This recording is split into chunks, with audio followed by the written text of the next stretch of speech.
సుమన్ టీవీలో మీ business promotions కోసం ఈ కింది నెంబర్ను సంప్రదించగలరు.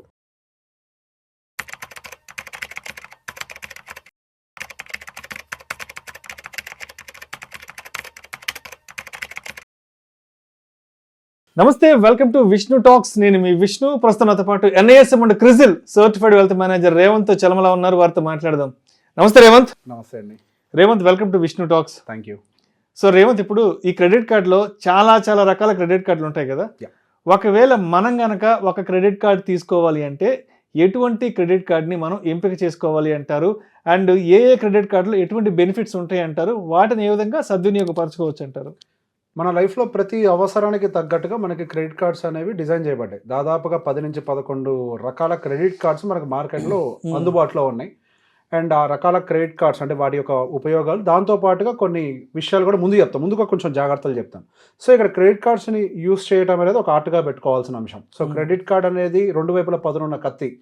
అత్యవసరంలో మనకి ఎలా ఉపయోగపడుతుందో సరిగ్గా వాడడం రాకపోతే అది మనకి మెడకి తీవ్ర పరిణామాలకు దాడిగా మారే అవకాశాలు కూడా ఉంటాయి. కాబట్టి కొంతవరకు జాగ్రత్తగా దాన్ని తీసుకోవాలి.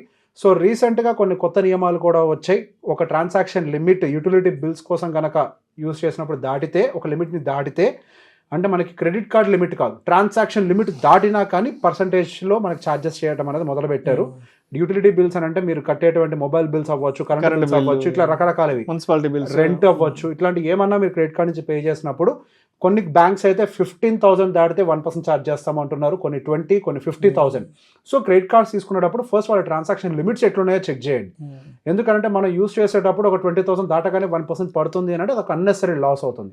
అండ్ దాంతోపాటుగా మీరు ఫస్ట్ క్రెడిట్ కార్డ్స్ తీసుకునేటప్పుడు గమనించాల్సిన అంశం ఏంటి అని అంటే, వాళ్ళు లేట్ ఫైన్ ఎంత వేస్తున్నారు, ఓవర్ లిమిట్ యూజ్ చేసి అంటే ఒక లిమిట్ దాటి యూజ్ చేసి ఎంత ఫైన్ వేస్తున్నారు. సో ఇవన్నీ కూడా ఖచ్చితంగా మనం గమనించాల్సింది. ఈఎంఐస్కి వాళ్ళు ఎంత వడ్డీ రేట్ తోటి మీకు ఆఫర్ చేస్తున్నారు, ఇవి బేసిక్గా గమనించాల్సింది.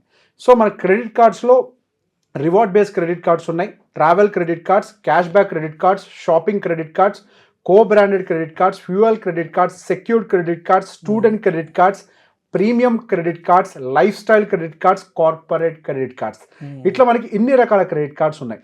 So reward based credit cards అని అంటే సహజంగా మనం చేసేటువంటి ట్రాన్సాక్షన్ మొత్తం మీద సో బేసిక్గా వాళ్ళు కొన్ని లిమిట్స్ పెడుతూ ఉంటారు. పర్టికులర్గా దాంట్లో కూడా ఏంటి, వీక్ డేస్ చేస్తే ఇంత పర్సెంటేజ్ ఆఫ్ రివార్డ్స్ ఇస్తాము, అదే వీకెండ్స్ చేసినట్లయితే కనుక మీ రివార్డ్స్ డబుల్గా ఇస్తాము. వాటిలో కూడా కేటగిరీస్ని డివైడ్ చేసి ఉంటారు. సో మనం చేసే ప్రతి ట్రాన్సాక్షన్ మీద ఎంతో కొంత రివార్డ్స్ అనేవి మనకు వస్తూ ఉంటాయి. ఆ రివార్డ్స్ తోటి మనం క్యాష్ రూపంలో తీసుకోవచ్చు, లేదా నాకు ఐటమ్ని కొనుక్కోవడానికైనా వాడుకోవచ్చు. సో బేసిక్గా మేము దేన్ని వాడతామో తెలియదు అనుకున్న వాళ్ళు ఈ రివార్డ్స్ బేస్ రివార్డ్స్ ఎక్కువ వచ్చే విధంగా చూసుకోవచ్చు. దాంతోపాటు ట్రావెల్ క్రెడిట్ కార్డ్, కొంతమంది ఫ్రీక్వెంట్ ట్రావెలర్స్ ఉంటూ ఉంటారు, అంటే బిజినెస్ పర్పస్ అవ్వచ్చు, పర్సనల్ ట్రావెలర్స్ అయి ఉండొచ్చు. సో ఈ ట్రావెల్స్ చేసే వాళ్ళలో కూడా కొంతమంది బస్ బుకింగ్ అయి ఉండొచ్చు, ఫ్లైట్ బుకింగ్ అయి ఉండొచ్చు, హోటల్ బుకింగ్ అయి ఉండొచ్చు. సో ఈ ట్రావెల్ క్రెడిట్ కార్డ్స్ ఏం చేస్తారంటే ఎక్సెస్ డిస్కౌంట్ని మీకు ఆఫర్ చేస్తూ ఉంటాయి. మన రెగ్యులర్ క్రెడిట్ కార్డ్ నుంచి బుక్ చేసినప్పుడు సహజంగా మనకి అంటే one compare to travel credit card, regular credit card నుంచి డిస్కౌంట్స్ ఎక్కువగా ఉండవు.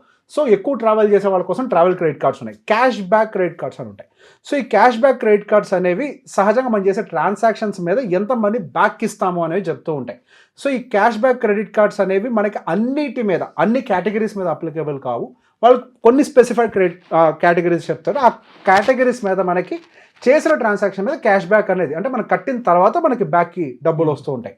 తర్వాత షాపింగ్ బేస్డ్ క్రెడిట్ కార్డ్, అంటే ప్రాపర్గా మనకి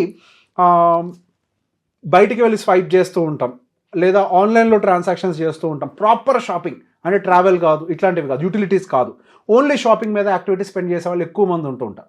సో వాళ్ళ కోసం అంటూ కూడా షాపింగ్ బేస్డ్గా మనకి క్యాష్ బ్యాక్స్ అవ్వచ్చు, రివార్డ్స్ అవ్వచ్చు, దానికోసం క్రెడిట్ కార్డ్ ఉంది.